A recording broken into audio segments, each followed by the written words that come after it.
Tell me, dear, what do you want? After your appearance, I no need anything.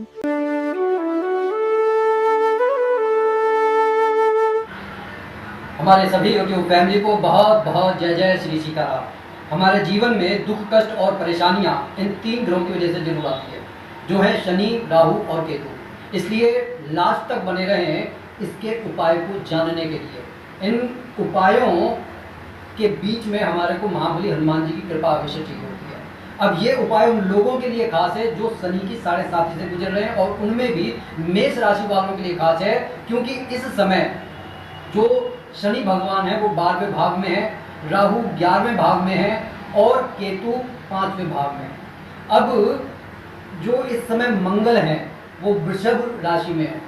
अब इससे हो ये रहा है कि हालांकि वो धन भाव में है, आपके राहु जो है आय भाव में है, इस तरीके से आपका आय और आपका पैसा जो है वो बढ़ना चाहिए। लेकिन सबसे बड़ी अहमियत ये होती है कि हमारा जो जवान पर कंट्रोल नहीं होता, क्योंकि मंगल बहुत तेज चलने के लिए कहता है, वहीं पर शनि कहते हैं कि सब्र रखो। अब इस सब्र में और इस जल्दबाजी में हम बहुत सारी गलतियां कर बैठते हैं, और गलतियां होती इसी वजह से हैं क्योंकि राहु, केतु और शनि कहीं ना कहीं हमारे दिमाग को भ्रम में डाल देते हैं। अब अगर आपके पास ऐसा लग रहा है कि भाई कोई नकारात्मक एनर्जी है, किसी दुख, कष्ट और परेशानी से आप घूम रहे हैं, तो एक इतना साधारण सा उपाय है जो महा उपाय का काम करेगा। बस आपको बाजार से 8 जायफल लेकर आने हैं, क्योंकि ये 8 दिन का उपाय है। प्रतिदिन आपको 1 जायफल लेना है। आपको कोई हनुमान चालीसा का पाठ नहीं करना, आपको किसी मंत्र का जाप नहीं करना, लेकिन हनुमान बाबा को साक्षी मानकर आपको प्रार्थना अवश्य करनी है। करना क्या है, आप 8 जायफल लेकर आ जाएं मंगलवार से पहले। मंगलवार से ये उपाय आपको शुरू करना है। सोमवार की रात्रि को आप 1 जायफल लेंगे, बाकी जायफल को आप अपने पूजा वाले स्थान पर रखते हैं।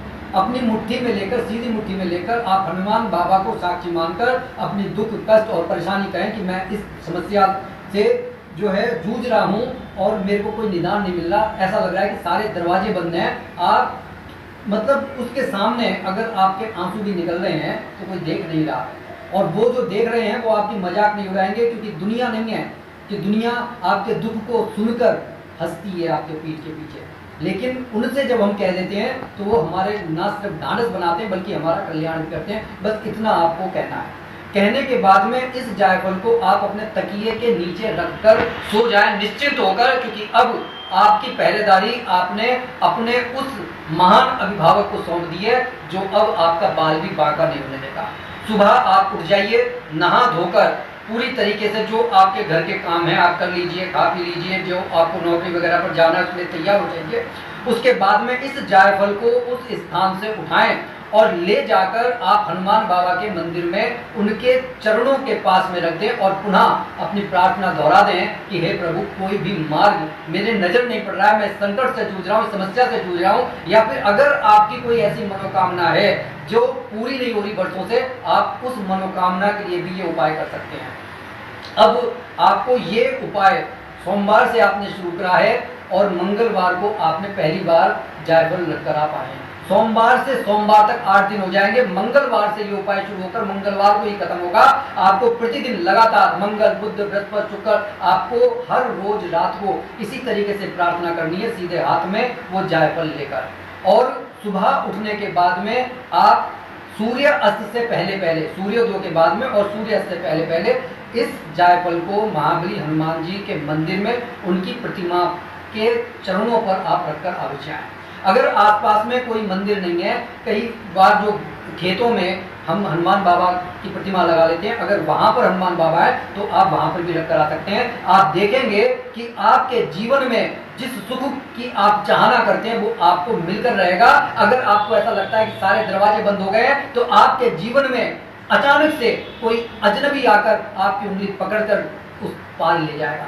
आप ये मानिए कि भगवान ने आपके सहारा बनकर किसी न किसी को भेजा है, आपका काम बनकर रहेगा। लेकिन इस दौरान आपको सात्विक रहना है, ब्रह्मचर्य का पालन करना है, शुद्ध विचारों को धारण करना है। ये हमेशा धर्म शास्त्र हर चीज ये बताती है कि अगर आप नकारात्मक विचारों से सकारात्मक की तरफ बढ़ना चाहते हैं तो सबसे पहले विचारों पर कंट्रोल होना चाहिए। अगर विचारों पर कंट्रोल नहीं है तो आप कितने ही उपाय कर लीजिए, कितनी पूजा कर लीजिए, इवन मैं ये कहूंगा जो लोग योगा मेडिटेशन करते हैं अगर वो भी नकारात्मक विचारों को छोड़ने के लिए तैयार नहीं है तो आप ये मानकर चलिए उनका भला नहीं हो सकता।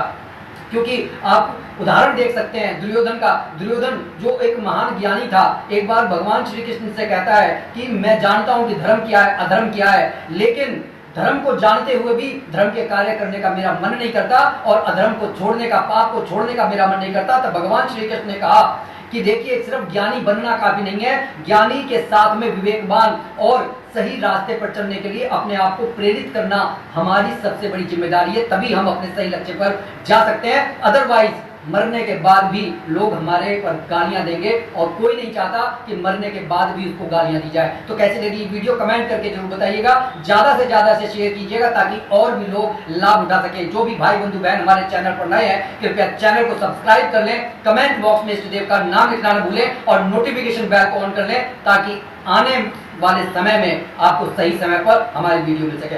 बोलिए जय जय श्री सीताराम।